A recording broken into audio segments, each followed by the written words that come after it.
السلام عليكم، كيفكم أهلنا وحبايبنا في المغرب الحبيب؟ إن شاء الله تكونوا بخير. هلا فيكم في قناتنا، معكم حمزة.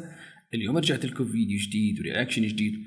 طبعا لازلنا في أجواء فرحة الجمهور والشعب المغربي بفوز المنتخب المغربي على المنتخب البلجيكي. وطبعا في هذا الفيديو حنشوف أفراح عارمة في شوارع المغرب بعد اكتساح بلجيكا في كأس العالم.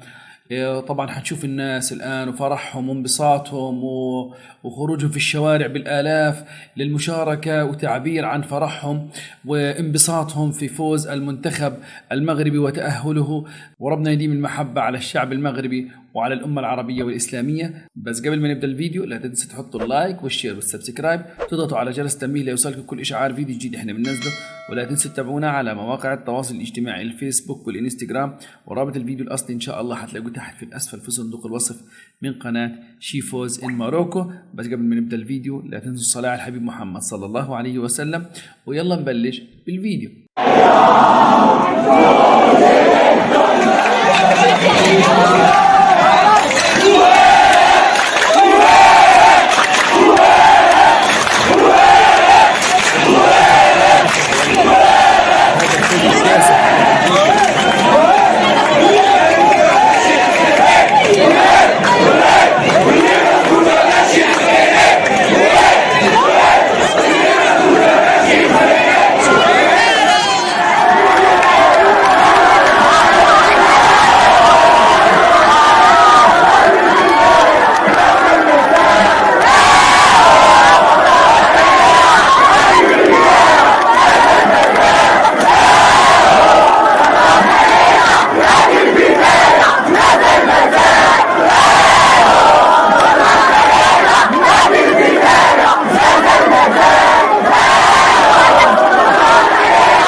كده مبروك، ألف مبروك منتخبنا المغرب بلدنا. تعالوا نشوف الشوارع، الجمهور كله هيجري في تمارة.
أجواء الفرحة من تمارا.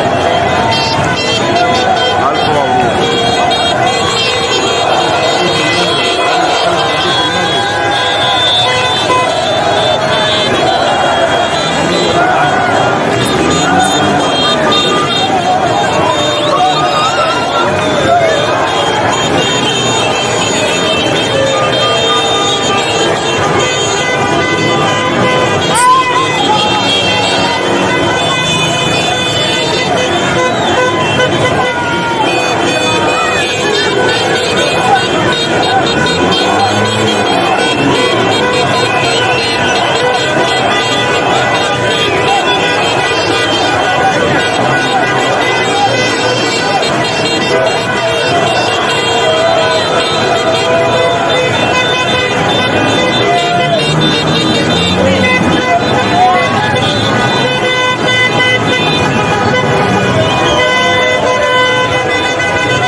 يعني للأمانة يعني فيش تعليق، فيديو رائع جدا جدا، وشفنا كيف تفاعل الجمهور وحقه يتفاعل زي هيك، وأمر كمان من فرحة استقباله لخبر فوز المنتخب المغربي.